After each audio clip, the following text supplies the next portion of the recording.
Hello guys, I'm Valen and back to my video. And in this part 3, yes, I share to you about company legality in business activities. Jadi saya mau bahas tentang legalitas perusahaan dalam kegiatan bisnis. Yang pertama, pastinya kita harus tahu legalitas perusahaan itu apa. Legalitas perusahaan itu status hukum di mana dia diberikan kepada perusahaan untuk melakukan kegiatan bisnis. Legalitas ya kelegalan loh, kayak kan kita pasti dengar ilegal, legal. Kalau legalitas berarti boleh tuh berjalan tuh bisnisnya, kayak udah diakuin loh di pemerintah ACC gitu. Legalitas perusahaan itu diperlukan buat memastikan bahwa perusahaan memiliki hak dan kewajiban yang jelas dalam melakukan kegiatan bisnis. Ternyata semakin kesini materinya semakin nyambung ya kan. Makanya pengantar 1, pengantar 2 dan ini yang ketiga itu berkaitan. Adapun jenis-jenis legalitas perusahaan. Yang pertama, perusahaan perseorangan. Perusahaan yang dimiliki dan dikelola oleh satu orang. Ini kan legalitasnya perseorangan. Saya punya loh hak cipta. Saya punya karya tuh yang saya laporkan. Saya harus ada hak ciptanya biar nggak diakuin. Kelebihannya, dia mudah didirikan, fleksibel dalam pengambilan keputusan. Kalau kekurangannya, tanggung jawabnya itu nggak terbatas. Dia sulit buat dapat modal. Ya karena kan dia sendiri, bukan diayomin dari pemerintah. Kayak dia bikin tuh bisnis sendiri loh. Dia punya hak cipta sendiri toh, jadi dia nggak punya dapat modal dari sumbangsi lainnya kecuali ada investor gitu. Ya kalau punya investor berarti dia harus terkenal dulu sih. Terus perusahaan kemitraan, dia itu dimiliki dan dikelola oleh 2 orang atau lebih. Ya kan namanya kemitraan, nggak cuma 1 orang ya. Nggak bisa disebut mitra kalau nggak lebih dari 1 orang atau lebih.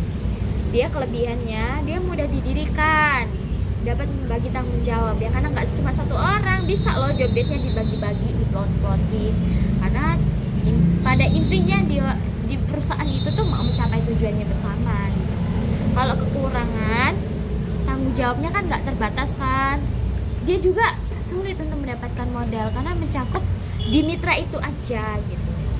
Selanjutnya ada perusahaan terbatas PT ya, perusahaan yang punya identitas yang terpisah dari pemiliknya dan memiliki saham yang dapat diperjualbelikan. Ya kayak satu perusahaan dikelola, udah ada susunan yang kerja itu. Ya dia nggak kayak mengatasnamakan, dia tuh mencakup perusahaan aja. Kayak misalkan pabrik gula, nggak mungkin dibawa-bawa keluar sama orang-orang gitu dibilang pabrik gula Valen gitu, nggak mungkin. Pasti cuma yang mencakup pabrik gula, jadi identitas pemiliknya itu tidak diketahui gitu. Selanjutnya ada koperasi, perusahaan yang dimiliki dan dikelola oleh anggota-anggota yang memiliki tujuan untuk memenuhi kebutuhan bersama. Berarti secara logikanya dia punya bosnya lah, intinya kasarnya ngomong bosnya. Terus di situ ada yang menjadi anggota-anggota ya yang kerja gitu kan. Terus dia ada tujuan tuh, ada visi misi, dia mencapai itu kan. Yang saya tadi jelaskan di awal, kalau koperasi contohnya ada yang namanya kita tuh mekar gitu kan, pinjam meminjam uang gitu. Berarti anggota-anggota itu yang bekerja sama bosnya gitu loh. Kelebihan itu bisa bagi keuntungan. Iya dong.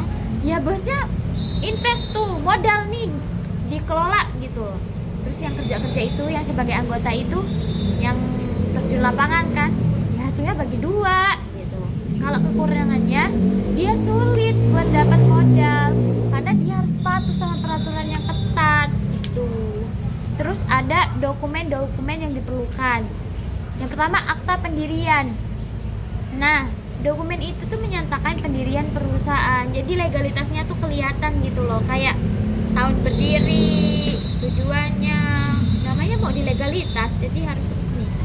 Dia harus punya surat izin usaha, dokumen yang memberikan izin kepada perusahaan untuk melakukan kegiatan bisnis.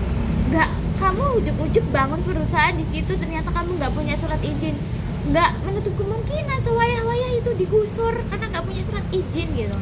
Nah nih, NPWP, nomor pokok wajib pajak, dia diberikan kepada perusahaan karena perusahaan itu punya dia berdiri, dia kan pakai fasilitas pemerintah tuh ya. Jadi dia wajib membayarkan pajak pajak bumi dan bangunannya pajak penghasilannya itu harus dibayarkan. Terus ada SIUP, surat izin usaha perdagangan yang diberikan kepada perusahaan. Ya kalau nggak berbentuk perusahaan biasanya pada UMKM sih, dia izin usaha gitu, usaha dagang gitu kan. Jadi kalau dalam artian yang sekarang yang biasanya ada di sinetron itu kan ya, yang dia jualan sembarangan digusur, ini enggak. Kalau ada yang mau gusur, nih SIUP gitu kan. Ada lagi TDP, tanda daftar perusahaan yang diberikan kepada perusahaan. Bukti daftarnya tuh ada. Terus ada kewajiban perusahaan. Perusahaan tuh yang pertama wajib bayar pajak deh tuh. Perusahaan harus bayar pajak atas pendapatan yang diperoleh. Berarti dia udah hitung semuanya, terus pendapatan berapa dari hasil laba itu bisa sebagian dibayarkan ke pajak, karena memang kewajiban dia bayar pajak. Terus membuat laporan keuangan nih, perusahaan harus membuat laporan keuangan yang akurat dan transparan. Makanya nih dianjurkan loh perusahaan dia tuh dilaporin ke BEI gitu, biar kita semua orang tuh bisa akses gitu loh, bisa tahu nih di perusahaan laba atau dia punya laba atau rugi, dia bangkrut apa berjalan gitu kan. Jadi tahu juga kalau misalkan dia nggak bayar pajak ya ternyata rugi gitu perusahaan. Terus dia mengikuti peraturan, wajib dong perusahaan harus mengikuti peraturan yang berlaku dalam melakukan kegiatan bisnis. Kalau nggak taat peraturan ya nggak usah lah kamu ini berbisnis. Menghormati hak-hak karyawan, karena karyawan itu punya hak ya, bosnya tuh harus perusahaannya tuh harus hormat sama hak-hak karyawan ya kan. Perusahaan harus menghormati hak-hak karyawan dan memberikan perlindungan yang memadai. Kan haknya karyawan itu kan dapat gaji, dapat cuti gitu kan, perlindungannya dijamin, asuransi kesehatannya, kecelakaan kan harus dijamin. Siapa orang mau kerja kalau nggak dapat hak karyawan gitu. Nah kalau kita udah bahas hak-hak karyawan, kita bakal bahas hak-hak perusahaan nih. Tadi kan kewajiban perusahaan juga udah, ternyata perusahaan juga punya hak. Yang pertama haknya untuk melakukan kegiatan. Ya dong, dia udah bayar pajak, dia udah lapor ini itu, udah legalitas. Ya udah, dia punya hak. Kalau dia tuh bisa punya kegiatan bisnisnya tuh dijalankan gitu. Perusahaan memiliki hak untuk melakukan kegiatan bisnis yang sesuai dengan izin yang diberikan. Terus hak untuk mendapatkan perlindungan. Iya dong, pajaknya dibayar, ini itu dibayar. Masa dia dilepas begitu aja? Enggak, dia harus diawasin biar hal-hal yang tidak diinginkan tidak terjadi. Perusahaan punya hak untuk mendapatkan perlindungan dari pemerintah dan lembaga lainnya. Terus hak untuk mengajukan gugatan. Misal nih perusahaan kan ini ya ada kerugian gitu kan. Nah ternyata itu tuh ada kendalanya tuh bagian legalitas gitu ya, maksudnya pakar legalitas tuh ikut serta gitu loh. Nah dia nggak apa-apa tuh perusahaan mengajukan gugatan, dia rugi loh, ruginya sekian gitu, diajuin lah ke ini pihak legalitas gitu, karena dia punya hak di situ. Nah kalau kita udah belajar semua hal yang saya terangkan ini, pada intinya legalitas perusahaan itu sangat penting dalam melakukan kegiatan bisnis ya kan. Kalau ilegal, aduh kacau.